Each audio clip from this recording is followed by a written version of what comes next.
전국적으로 공용 자전거가 활성화되고 있습니다. 특히 최근 서울시는 공공자전거 따릉이의 이용 건수가 1억 4천 건을 돌파했다고 밝혔는데요. 작년 기준으로는 4,095만 건으로 전년 대비 28% 늘었으며 도입 첫 해 20만 건과 비교하면 204배 성장했습니다. 이처럼 뜨거운 여름날 조금이라도 더 빨리 도착해 더위를 식히려는 사람들이 애용하는 하나의 교통수단이 된 가운데 공공자전거를 비난하는 나라가 등장했다고 하는데요. 바로 중국입니다. 물론 공공자전거를 비난하는 게 아닌 한국에서 자전거를 타는 행위 자체를 비난한 것인데요. 중국은 이미 이전부터 공공자전거와 개인 전기 스쿠터를 애용하는 나라인 만큼 자전거 전용 도로까지 만들어진 상태입니다. 그래서 자전거 혹은 스쿠터들은 차도나 인도로 갈 수 없고 자전거 도로만을 이용해야 하는데요. 원래는 스쿠터나 개인 자전거를 이용해왔지만 2015년 스타트업으로 서비스를 시작한 오포와 모바이크를 중심으로 간편하게 빌렸다가 아무데나 세워놓고 갈 수 있다라는 강점을 내세워 빠르게 퍼져나가기 시작했죠. 한국과 마찬가지로 중국의 공공자전거는 예전부터 자전거에 부착된 QR코드를 스캔해 잠금 장치를 풀어 이용하고 그 비용도 500원에서 1,000원 수준으로 굉장히 저렴해 더욱 인기를 끌었는데요. 그 결과 지금은 대기업이 내놓은 공공자전거와 스쿠터에 스타트업이 먹혀 사라지고 말았지만 여전히 중국 국민들은 애용하고 있습니다. 그래서 중국에서 살고 있는 중국인들의 눈에 한국의 공공자전거는 가장 먼저 자전거를 탈 만한 도로가 없다로 직결되는데요. 자전거 전용 도로가 있는 중국과 달리 한국은 인도 한켠에 자전거 도로를 만들거나 혹은 아예 없기 때문입니다. 그래서 대다수의 중국인들은 지금 한국을 향해 중국 따라한다고 공공자전거를 내놓긴 했는데 탈 만한 곳이 없다는 게 참 생각이 없는 것 같다. 그 많은 자전거가 다 인도로 달리면 사람도 칠 거고 교통이 어지러워질 것 같은데 라는 등 오히려 자전거로 인해 한국의 도로 질서가 망가질 것이다 라는 주장을 내세웠는데요. 그러나 중국 네티즌들은 한 가지 간과한 사실이 있습니다. 바로 중국과 한국의 시민의식 차이인데요. 오히려 중국은 땅이 넓어 자전거 전용 도로까지 있지만 그곳으로 사람이 걸어 다니는가 하면 가끔은 차까지 밀어붙이고 반대로 수많은 자전거와 스쿠터들은 차도를 달리는 풍경을 볼 수 있죠. 하지만 한국은 전용 도로가 없음에도 불구하고 교통 질서를 위해 자전거가 냅다 차도로 달리거나 빨간불을 무시하고 달리는 행위 등은 절대로 일어나지 않는데요. 실제로 베이징 교통관리국에 따르면 베이징시에서 발생한 교통사고 중 60%가 자전거 운전자의 교통질서 위반과 관련된 것으로 분석됐습니다. 교통관리국 측은 자전거의 교통질서 위반이 교통사고의 가장 큰 원인 중의 하나라고 덧붙였고 지난해 베이징의 서단광장 앞에서 조사한 결과 20분도 되지 않아 교통질서를 위반한 자전거 운전자가 6명인 것으로 나타났는데요. 또 한 달 사이에 580여 대의 교통질서 위반 자전거가 적발된 것으로 분석됐습니다. 이에 교통관리국 관계자는 자전거가 교통사고 주범으로 부상한 것에 대해 운전자들의 안전의식이 결여됐기 때문이라고 주장했는데요. 그는 중국 자전거 운전자들은 인도나 차도를 무단 질주하는 데 익숙해져 있다.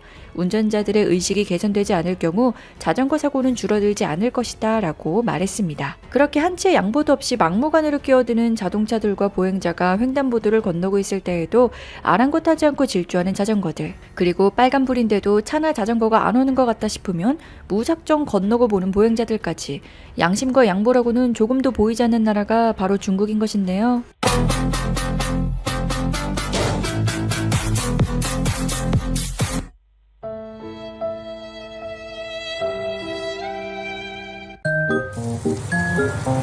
快快快，很急很急，这2个车过去，我就一路冲过去。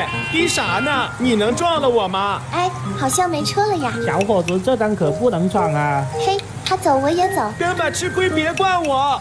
别！大姐刹车！啊，我也东擦，我的屁股开花了。妈呀，幸亏没跟着过去。完了，汤也洒了，手机也碎了，真是抓丫呀！谁的副将这么勇？我靠边，快把头盔戴上。你看那是刘哥吗？我看像你，我可从来不闯灯。小伙子，你这功夫还差得远，看看老夫20年的车技。哇，好可怕！不当滑滑呀，不守规矩的后果。跟不跟？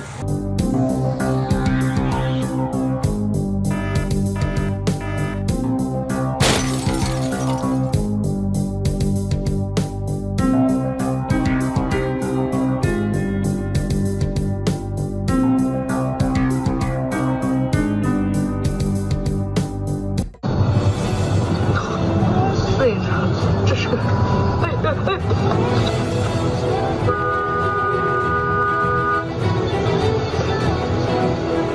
你装这个逼干啥？不知道人家还以为我撞了他了。 이렇듯 나라의 경제 발전과는 별개로 국민들의 시민의식은 높아질 생각도 안 하는 가운데 올해 1월에는 중국 당국에서 직접 나서 새로운 교통법규를 시행하기도 했는데요.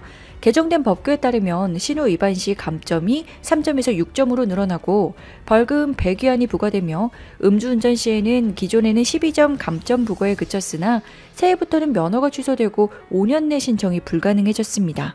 또 안전벨트 미착용 시 벌점 3점과 벌금 100위안이며 조수석 미착용 시에도 마찬가지로 벌금 50위안, 특히 14세 미만은 벌점 6점과 벌금 300위안이 부과될 전망인데요. 그렇게 시행한 지 8개월이 흐른 지금 과연 중국인들의 교통 질서는 완전히 달라졌을까요? 결론부터 말하면 달라진 것은 하나도 없었습니다. 여전히 신호 위반으로 수많은 차량이 부딪히는 사고가 잇따랐고 그만큼 자전거 사고도 많았는데요. 게다가 최근부터는 자전거 혹은 스쿠터가 차량과 부딪힐 경우 차량 운전자 과실이 더욱 크다는 것을 악용해 자전거 자해 공갈단들이 판을 치고 있다고 전해졌습니다. 영상을 보면 맞은편 자전거가 반대편에서 달리던 차와 부딪히고 마는데요. 그런데 자전거를 탄 남자 어딘가 수상쩍은 행색을 하고 있습니다.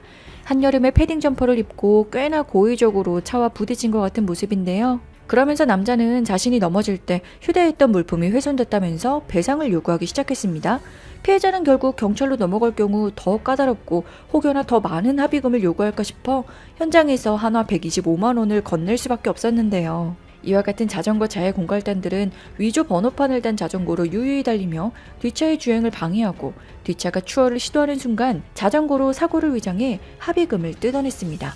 이에 중국인들은 안 그래도 온갖 자전거와 스쿠터 때문에 운전하기 힘든데 이런 고의적인 사고까지 알아서 피해야 하는 거냐라며 사고가 날 경우 누가 잘못했든 간에 차량 운전자 과실이 가장 크게 나오는 중국의 법까지 비난했습니다. 결국 중국인들이 한국이 중국의 자전거를 따라했다라는 조롱과 함께 이어진 교통질서 엉망에 관한 이야기는 사실상 한국이 아닌 중국 본인을 이야기하는 거였는데요. 아무리 중국보다 한국이 자전거를 타기에 적합하지 않은 도로라 하더라도 중국에 비하면 자전거 사고율은 현저히 낮은 편이죠. 그리하여 앞으로 중국의 시민의식이 교통질서든 위생이든 뭐든 다방면으로 하루빨리 높아지길 바라며 오늘 준비한 소식은 여기서 마치겠습니다. 감사합니다.